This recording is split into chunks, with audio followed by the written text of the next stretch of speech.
Hey guys, one of the Mediocre commentators here, and I know it's a little bit late, but I was able to check out Pixar's newest movie, Lightyear, a couple days ago. And as a film I was honestly really looking forward to. The trailers looked like it was fun sci-fi adventure. The cast looked great. It had Chris Evans, which Chris Evans is about as close to Tim Allen as you can probably get. So I was happy with that choice, and from the trailers he sounded like he would be spot on. Angus McLean, I believe that's how you pronounce it, was spotted for directing this film, which was his first feature-length movie he's directing, but he did help co-direct films like Finding Dory, and he was on like a bunch of animating credits on IMDb. Like he was on films like Monsters Inc., Wall-E, Toy Story 2 and 3. So I feel like if you're gonna get a guy to direct a Toy Story movie based on Buzz Lightyear, I feel like Angus McLean would be the guy to go. But I was hoping this would be a big, thrilling space sci-fi adventure that just stars Buzz Lightyear as he travels planets to defeat the evil Emperor Zurg as he tries to take over the universe. And hopefully it would be a lot of fun. Right? Right? I have to say, this movie did not do it for me. And that's not just for one part, it's for almost every aspect in the film. I left the theater thinking I enjoyed the film and that it was just a fun, turn your brain off sci-fi movie that happens to star Buzz Lightyear. But the problem with this movie is, the more you think about it, the worse it gets. If you start thinking about certain plot points, they just kind of fall apart in front of your eyes. And eventually the whole movie just essentially unravels before you find these silly plot holes that easily could have been fixed. And just some simple rewrites could have made this movie at least a fun time. But honestly, this movie needed to start over from square one. But this could have been a good movie if Pixar would have just tightened some things up. Before I get to why this movie is just a total disappointment for me, I'll get to what I actually did like about the movie. Of course, the animation is absolutely breathtaking. I mean, it's Pixar, so you know it's going to be good. But the way that people look in this film is almost photorealistic. The scene where Buzz is like trying to hit hyperspace, and he's by the sun, and he's sweating. It just looks so real and so beautiful. The way you can see Buzz's sweat on his head, it's just so detailed, and the articulation in the scenes where they're using such precise detail is very stunning, and it's beautiful. It's also arguably one of the best looking Pixar movies, probably in recent years. Even the alien tech and like the Mars-like planet they're on, and some of the like alien vines and bugs, it just looks kind of real, like that's something that could exist, even though it doesn't. But because of Pixar how they animated, it looks real in a way. The film also feels like a real movie. That doesn't really make much sense because it is a real movie, but it's an animated movie, but it looks like a real world. Like it could easily be filmed in live action, which you can also take that as a negative because it's an animated movie. You want it to be fun and crazy and fun movements. And while I somewhat agree with that, it does look very good and very stunning, and in that way, it's very great. Also, most of the acting is pretty good. Chris Evans does a good job as Buzz Lightyear. No one can top Tim Allen, but I think Chris Evans does a pretty good job, and I feel like I'm still watching that's Buzz Lightyear on the screen. Everyone really does a good job in this movie, even if some of the side characters are annoying, like the old lady mechanic character or Taika Waititi's character. It kind of got on my nerves, but even Taika Waititi had some fun lines in there. There's a running gag about a pen, and he doesn't get to use it throughout the whole movie, and at the end of the movie, he's like, the pen! And I'm like, okay, that's kind of funny. But most of the jokes work with this robot cat character, Spots, which he's essentially like a comfort animal, and that the Starkman gives the Buzz, and he can talk and do all these weird gadgets, and the cat even questions why he has some of these things. He's actually a huge plot point in the movie, which I'll get to later. But he has some funny lines. Other than that, I don't think I have many other positives for this film, which is sad. It is a Buzz Lightyear movie, people. This should be fun, and I should have liked this movie. Again, it's a Buzz Lightyear movie. Everyone should love this. Why is it divisive? This movie, it just has so many problems, and let's just start from the main problem that I have with this movie. Not the main problem, but one of the problems I have is the pacing in this movie is really, really, really bad. And I don't know why, because it's weird, because Pixar movies are usually excellently paced. If you think of like The Incredibles or Monsters, Inc., those movies, they have a clear-cut beginning, middle, and end. And you learn things. Like in The Incredibles, in the beginning, it sets up that supers are now like exiled and they're not allowed to be superheroes anymore. And then they have to live a suburban life. And then Syndrome comes up to the forefront, who was in Mr. Incredible's past. And then you got to figure out, okay, well, he's got to stop him. And they come back. And at the end, all the supers come back. They help save the city. Simple premise. It all comes together. It all works and flows. Same thing with Monsters, Inc. But this movie deals with Buzz Lightyear traveling in time. Oh my God, this movie's so dumb. Because he made a mistake that led to his unit of Star Command, which I thought Star Command was like a big space station, kind of like the Republic in Star Wars. But I guess it's his unit or all of Star Command is on this one ship. I don't really know. Why wouldn't they contact Star Command when they had problems? We're just going to say it's all of Star Command is on this one ship, which is incredibly stupid. But I digress. Buzz has a ship. They crash land. Buzz made the mistake of crash landing. And so he and the hyperspace got messed up and because of that. And so Buzz has to, whenever he goes to try and test out the new hyperspace, he goes around. It takes 4 minutes for him to do the mission. And every time he does that, it takes him in the future about 4 years, I think. And he wants to complete his mission. So he does it over and over again. And his partner, who was with him when Buzz made that mistake, they grow old, his friends grow old, and he's the only one left pretty much, and everyone else is new pretty much. And aliens ensue, and Buzz Lightyear has to fight them off in Zurg and whatever. That's the basic plot of the movie. But since the movie deals with time, it needs to be paced well. And the movie isn't paced well, so that kind of alters the entire plot of the movie, doesn't make it feel right. You don't feel the passage of time because Buzz isn't aging. You physically see his friends age, but you don't really feel like they're aging or Buzz is really learning anything at all. And you don't feel the pain of Lightyear struggling with everyone else growing old, except for this one scene, and that is a phenomenal scene, but I wasn't as invested as I should have been because of the previous setup. Again, you could say that in Up, the first 8 minutes sets that up. But Lightyear, it takes about 20 minutes to get there, and then the scene happens. Up starts with that scene, so it is not the same. I also feel like there were only 2 acts in this movie. The first act, which takes up about the first hour and 15 minutes, and then you have the third act, which is the last half hour of the film. Movies are supposed to have 3 acts. This movie doesn't flow well, and the final action set piece feels like it just happens, and it doesn't feel right because the movie doesn't feel like it built up the villain enough correctly. And basically the whole movie is just set up for Buzz to learn this lesson about learning to work with others and learning to get past your mistakes and work through it and be better, which is a fine message, but it does not work when the movie is paced horribly and you don't get to feel the message. Again, another problem I have of it is most of the jokes in this movie fall completely flat. You saw like the pull your finger jokes in the trailer and all that childish stuff. It just doesn't work in this movie because the movie tries to be so serious, and when you implement these childish jokes, they don't work. Some jokes do work. Most of those jokes all come from that cat Socks, which is, again, one of the funniest characters in the movie. I thought he would be super annoying, but he ended up making my theater laugh like consistently. And he was really the only guy making anyone laugh in the theater because all the other jokes were pretty childish, and the side characters just weren't funny. They were super stereotypical because the side characters are all just screw-ups. And when all your side characters are screw-ups, they all kind of have the same type of character. And the only one that stands out is the granddaughter of Buzz's original partner. But the only reason she stands out is because she has kind of a character written for her. And that's only because Buzz has a connection with her because of who her grandmother was. And the movie, again, seems to have that message of trusting people and realizing you don't have to be independent and getting over your mistakes, which is a fine message, and I'll elaborate more in spoilers. But the bulk of this message is revealed painfully and blatantly hammered home in the third act, like it's just hitting you over and over in the head. I am a god, you dull creature, and I will not be bullied by that.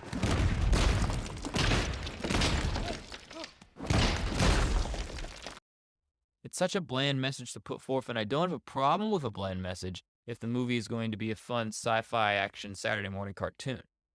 But the movie doesn't want to be that. The movie wants to be this powerful Pixar movie that is about something big and grand. And since the message is simple, the Pixar grandness of it all feels like an empty message and makes it feels like an empty film that lost its way.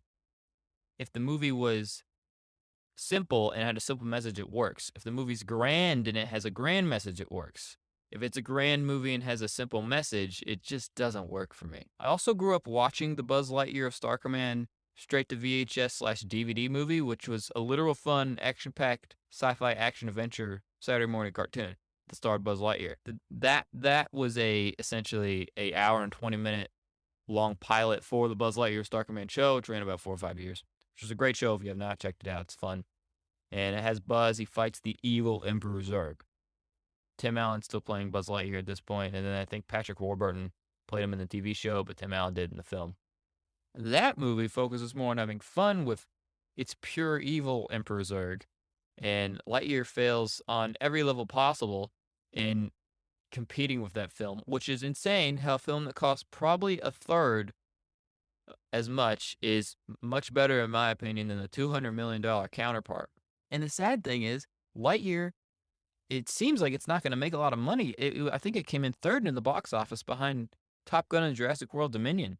And if Jurassic World Dominion has been out for 2 weeks, I think, and Lightyear is behind it, people are wanting to see Jurassic World more than Buzz Lightyear, which is kind of sad, saying that most of the Toy Story movies are better than those films, and no one wants to see this Buzz Lightyear movie. The Star Command movie also has fun with its premise. You actually feel the stakes of Zurg potentially enslaving the entire galaxy. And though you know Buzz will defeat him in the end, and he'll get the team and he'll learn his lesson, it's so much fun watching the crazy plot unfold. And there's certain shots in that I'm like, that is so cool. There's none of the shots in Lightyear. There are nice shots, but there's no cool shots, if that makes sense. Also, crazy concept, I know, but Buzz actually interacts with aliens in the Star Command movie. And his Star Command team is made up of a robot, a big alien, and a lady alien, who all put on Buzz Lightyear costumes, which is fun. And not as exciting, unlike Lightyear, which only has a couple aliens. No, wait. No. They're all humans. All of Buzz's Star Command crew are humans. I don't think there's any humans in the movie. What the hell? The only aliens are the bugs and the vines things. There's no aliens in the movie. Oh my God. Is it Buzz Lightyear movie does not have aliens in it? That should baffle me. But the mid-90s straight-to-DVD movie works better because it has aliens and different plot lines, and it's just a fun movie. There's no reason why there shouldn't be aliens in a Buzz Lightyear movie. I don't even understand how Disney could make that mistake. It also baffles me that the Star Command movie has the same message as the Lightyear movie. But since the Star Command movie is simpler in thought and in plot, it makes the message feel better. And the Lightyear wants to be this grand, powerful Pixar movie, which is okay.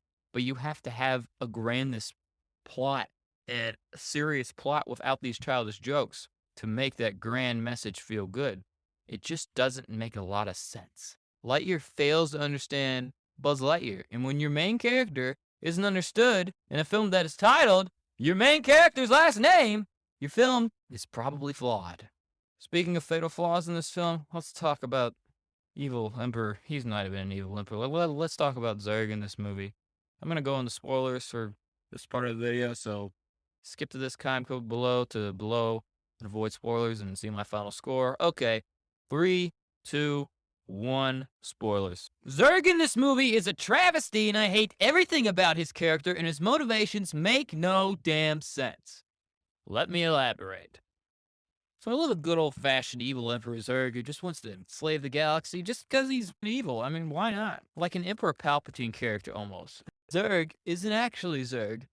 He is an older version of Buzz Lightyear who traveled back in time, stole alien technology that resembles Zurg technology that he stole from the real Zurg, I guess, and uses it to go back in time to stop the original Buzz from ever creating the mistake that led to Star Command getting stranded on the planet in the first place.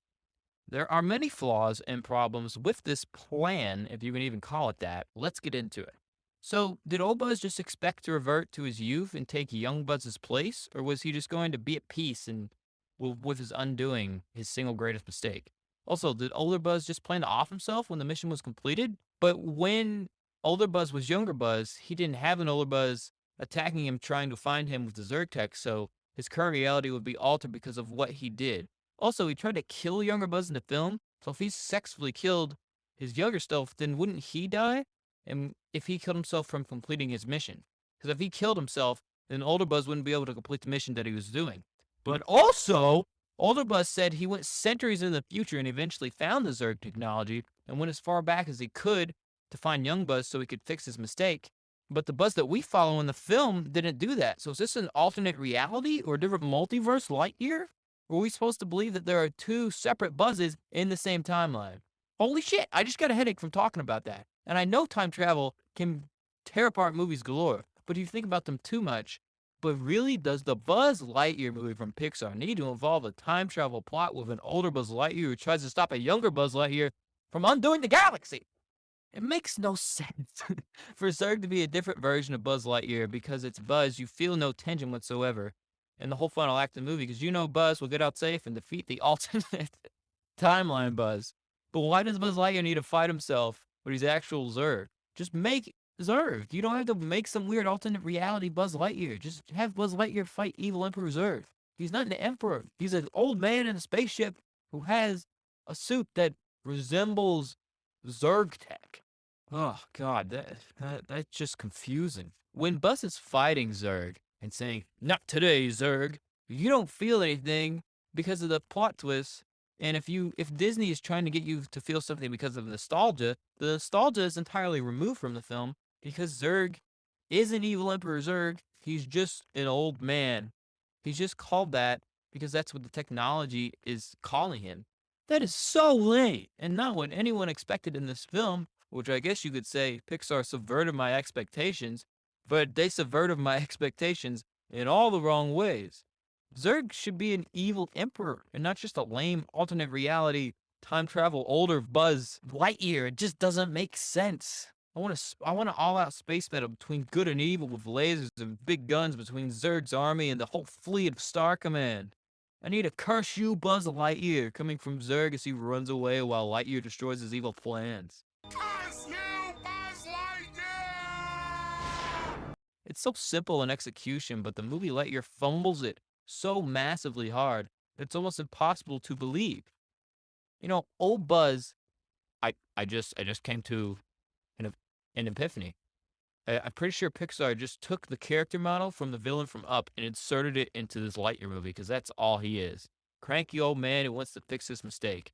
And I get it because Buzz, throughout the movie, he's like, I have to complete the mission. And then the villain in this film is someone who wants to complete his mission, so Buzz sees the error of his ways. But couldn't Buzz see what Zurg is doing is evil? Like, if there was a Zurg in this movie, that what he was doing was evil and he just needs to stop that and learn to work with a team. I think you can drop the wanting to complete the mission plotline because it doesn't resonate with me. And also, in the Buzz Lightyear from Star Command movie, Zurg is a guy who wants to enslave the planet and just laughs maniacally and taunts Buzz Lightyear, and he's just fun. And there's some excellent shots in the film. There's the one where Buzz is standing in front of a big Z, and you can see Zurg's shadow with a gun pointing at him. Like, that's cool. I want to see them fight and fly. And also, where does Buzz get his wings and lasers? He just puts on a suit and gets them. Like, if Disney wanted to make this a prequel film, which is pretty much what it is, then show me how he got that stuff. Not it just shows up. I don't even remember how he got it. I guess it was when he put on the new suit, but it just doesn't make sense. And Zurg in this movie is so bad. I hate it. It looks like Zurg, but even the Zurg design is just a big tall robot. He doesn't have a cape or the cool gun or anything. He's just so lame. Lightyear is a movie with some great animation and some good acting, but geez, the pacing and the ideas and the script and the villain are just so bad. And the execution makes this probably one of the most disappointing films of the year for me because it's something that I was really looking forward to and that could have been great. I'm going to give Lightyear a 4 out of 10.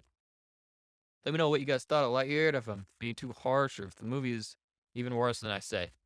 Just comment down below, like the video, and check out my other videos. And I'll see you guys next time. Buzz Lightyear to Star Command. Come in, Star Command. Star Command, come in. Do you read me?